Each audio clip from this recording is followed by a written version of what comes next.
Welcome to This Week in Hospitality Marketing, the podcast show number 416 with your host, Lauren Gray. Hello, everyone, and welcome to Hospitality Marketing, the podcast. I'm your host, Lauren Gray, and this is episode number 416. So each week we spend around 20 to 30 minutes sharing the most interesting tools, news, and techniques being used in marketing for the hospitality industry. We also do a quick recap of our weekly live TV show, This Week in Hospitality Marketing, which airs every Friday at 11:30 a.m. Eastern U.S. time on the Hospitality Channel TV station. So with that, let's get started. And now, today's new resource tool. So we have two tools for review this week, not our typical atypical three, but they are, of course, interrelated and related to our technique and related to our live show that we just did earlier to this morning.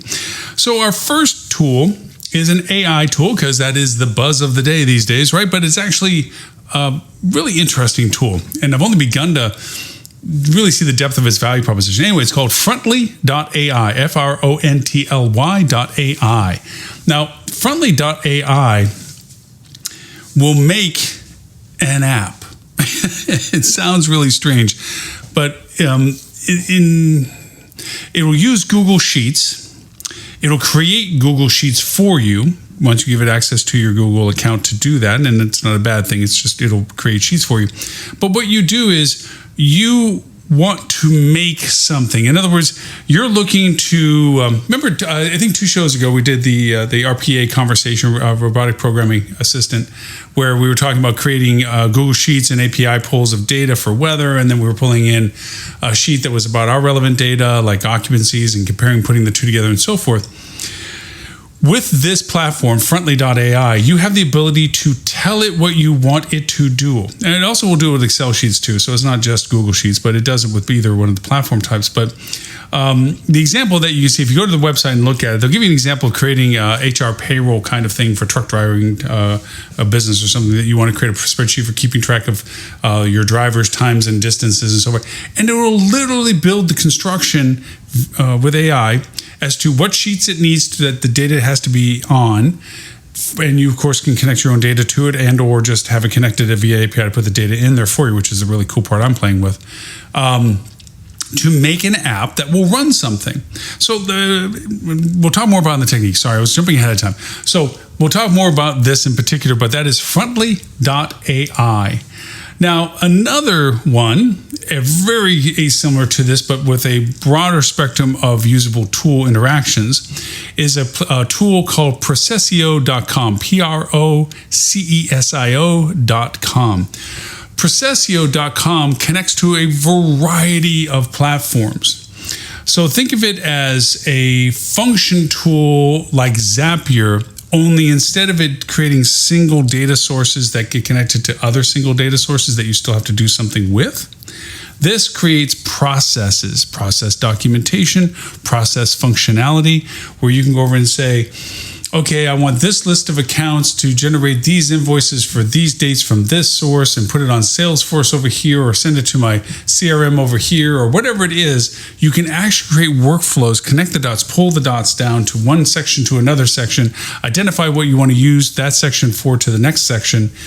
It's just cool. It is a lot of fun. This is the fun part of where AI is going. You can use JavaScript and Python and C++, and if you don't know those languages, no problem. You don't have to. You just know that if you have this over here and you have that over there and you want it to talk to that and then do something with it after it did, you can create these combinations, pulling in API information from one source, using a platform that you work with on another way of using that data, putting that data over to another location that could be used by another application. Really, really cool stuff. So our two tools, Frontly, .ai, Frontly.ai, and Procesio, Procesio.com. And those are our tools of the week. Now, for this week's hospitality technique. So our technique this week, no surprise, but maybe in the way I phrase it, what makes a good metric?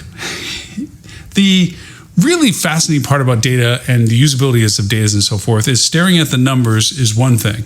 Charts, graphs, spaghetti charts, pie charts, bar charts. Okay, those are visualizations of raw column and row data.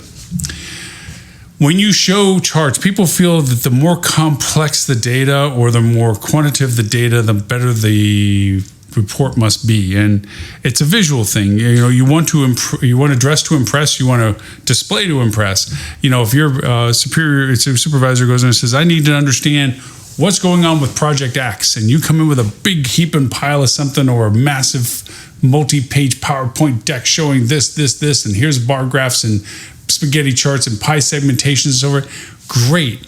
What does it all mean? That's the tough one. What does it mean?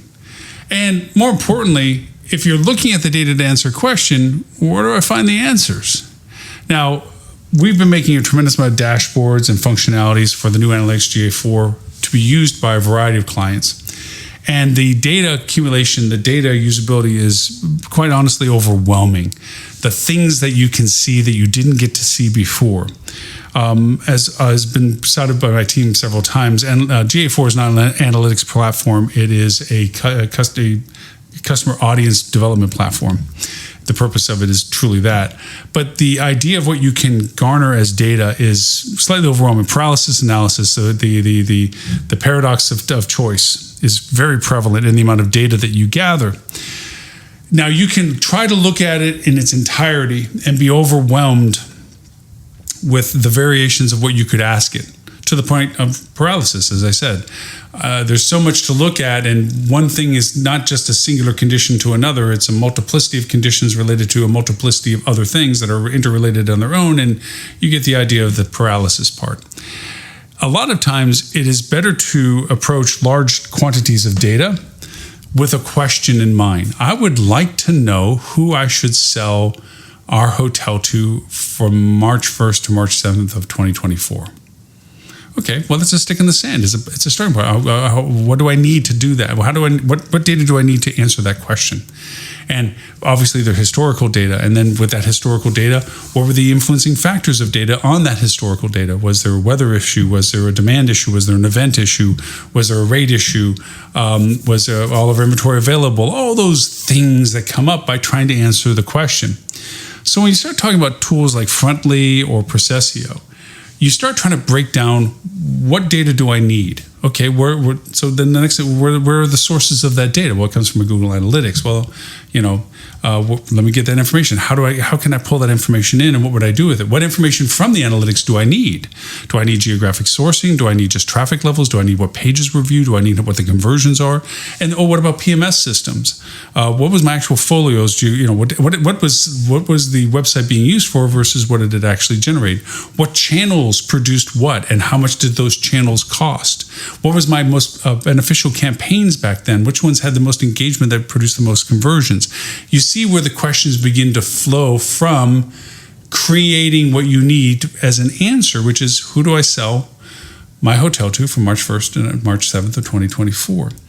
And again, it can easily get out of hand and turn into a monumental paralysis of, oh my gosh, what do I start with first? Is it really as important? Because if I make an early mistake, it makes for everything else behind it to go wrong. And you get into these circles of conversations and paint yourself into a corner metaphorically. Tools like Frontly and Processio allow you to create a modality, a workflow. Take the data from here, here, here, and here. I want this data from this and this data from that, and I want to put it over here. But now, when it's over here, I want it to be compared to each other. And once that comparison is made, I want to cull it down to just this amount of data from the result of that. And then I want to take that data and apply it over here with a different construct. So the more you can begin to break it down, as the old adage is, how do you eat an elephant? Well, that's actually one bite at a time. It can be overwhelming in its size, but if you approach it from a very smallest point of view that you can at first and grow from there, you'll eventually realize that you, by a spoonful of sand each time, move the mountain from point A to point B. That's what these tools are good for, Frontly and Processio, is it allows you to take what you need to answer a question. Now, what's the reverse? What if you don't know what question to ask? You don't know what now you need to know, what is it I need to know? I'm looking at all this data. What is it I need to know? Well, that's where these tools can be helpful as well, because if you then say, you have all this data and you need to understand what it's trying to tell you, what should be important? Well, these same tools work in the same way. Take all of this data and tell me if there's anything between data source A and data source B that is consistently matched. Is there a cause and effect? Is there a trend? Is there a confidence of that trend that when this happens in column A or data source A, that it has a inverse or similar verse to column or data source B? And what are those correlations? And at first they might be disjuncted. I have no idea why the butterfly flapped its wings and there's a hurricane on the other side of the world, the chaos theory. But it's a starting point to say, well, there is something between those two. What other data sources are similar to either of those data sets that could be added into that equation to see if there's any separation of the cause and effect on the simple term? Is there more variance that we should consider? It also can be that, and this sounds really simplistic after all these ramblings I just had, that you want a report brought down to an executive summary level of the things that are most important for you to make active decisions on. And that's where we probably have fallen down the most when it comes to making what makes good metrics, is that we try to overwhelm with dominance of data, but without actionable data, it makes it difficult. So I'm going to pause our technique discussion because it really rolls into our live show discussion from today. So let's get to the news and show review for today. Now, this week's hospitality news that you should know. So our news and show review, our topic today on the live show is defining good metrics. And what we know is that the same data performance reports don't fit for everybody's needs at different levels. We talked about the fact there's basically three levels. The people that need the minimalist amount of information from the highest level to make the larger decisions they're responsible for. Then there's intermediate levels of people that need to have a much more in-depth understanding of that data at a overview level to understand the cause and effect ratios of the recommendations of the data to the people above them, and also to the people below them to be able to know what to ask more specifically about. And then you have the third tier down below, which are the ditch diggers and the grinders and the people that are really grinding on very granular data to understand what they need to be doing in the sense of changing and nuancing what their active tasks are. And those are the people that are ad campaigns and conversion values and traffic volumes and engagement relationships and paces and follow-throughs and workflows and connectivities, that granular level. Now, those are the people most likely to appreciate rows and columns of data, to see the data in a much more granular level, to see the smaller variation correlations that exist in the data. The people above them, the supervisors, might see more about the better views as to the cause and effects in a larger value. Like, for instance, and I'll break this from bottom to top, an ad campaign. The ad campaign manager that's running it is looking at a variety of ad variations under a variety of ad groups, under a variety of ad campaigns for a particular project. And that's just tiering up on those. And they're looking at all the individual engagements, value ratios, conversions, cost of clicks, total volume of traffic, total contribution of revenue, determining which ones live, which ones get suspended. And through that process, it creates a performance metric of how much the entire, not just individual ads operate, not just individual ad groups operate, but how the campaign with other campaigns under the project are operating. So now they're looking at very granular data to make those choices and decisions. Their supervisors above them are looking at their campaign. They're taking the highest level of the lower of those people looking at the granular data. They're taking the highest level of that and taking that as a base of what they begin to go up, because they're going to take those ad campaign performances, those campaign programs, and put them together with other campaign performances and other channels and their campaign performances, again, stacked up from the granular level, and put that together into a performance of the marketing strategy for one hotel. And then the person above them is going to look at all of their highest level aggregation of data as the starting point granularity of their view of how does that hotel perform compared to the other hotels in that portfolio. And, you know, the list can go all the way up to the people that actually are at the top of that pile. But the idea of at least those three stratas gives you a sense. There's no way that the high-level third-tier person can ever have enough time in the world to look at the granularity that the first-level person has for their piece of the pie, because there's so many other pies to look at. So the need to aggregate the data upwards is required for them to be able to understand the overview of their decision process. The more that the data gets shifted to look the same upwards, the more useless it becomes. So the reports have to change as to whom and what are being used for. A lot of times when you get to that third tier of people that are looking at overviews and so forth, they need simple action item decisions. This is red, it's bad. Green is good. Up is good. Bad is arrow down is bad. Action item this needs to be changed to this. Authorization for this has to be given for that. Very clear. Now, if they obviously want more depth of understanding why that decision is at that level, that's what they have the people below them to ask. They walk to the position of number 2 and say, hey, I understand the request. I'm not understanding the reason. And that person at their level of understanding has to be in that role of having the data that they need to explain the rationale of why they were handed up that decision. And if that person can't answer it, then they go to the person below them that aggregated the data and say, hey, why are we making this recommendation for this? Because of this performance, what is going on? And that person should have enough data that they can look at and see what the performance types are that made them make that data report.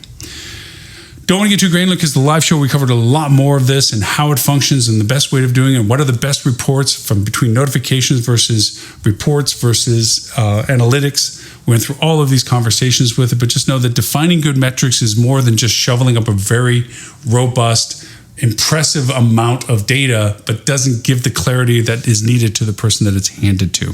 So defining good metrics is a good point for that. So there you have it. Remember, you can find us on Google Play, Apple iTunes, iHeartRadio, SoundCloud, Stitcher, Spotify, Pandora. The list goes on, 39 platforms and counting.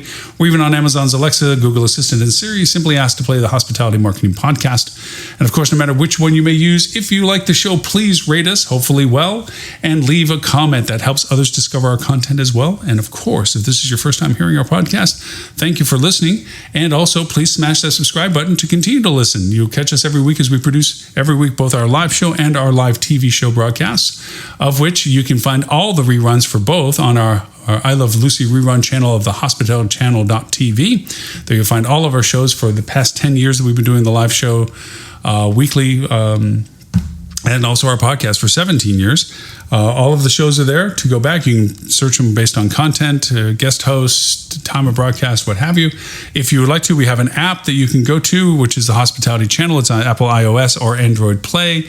Of course, our TV station is a channel that you can get on your Google TV, Apple TV, Amazon TV, Samsung TV, Roku TV, LG TV, anywhere there's a smart TV that can get channels to it. TV station channels, so you can look for Hospitality Channel. The live show is always on the free side of that pay gateway. We also have a Hospitality Marketing Club. If you're already in the business as a hospitality marketer, you want a peer group that you can engage with, ask relevant questions. This is not a beginner's training module. This is people that are already doing it and want to have a peer group of people doing it as well. You can go and apply at the hospitalitymarketing.club website. Again, remember our live TV show is broadcast to 209 countries every Friday morning, 11:30 a.m. Eastern U.S. time on the Hospitality Channel TV station. So for that, my name is Lauren Gray. I thank you for the privilege of your time, and I look forward to talking to you next week.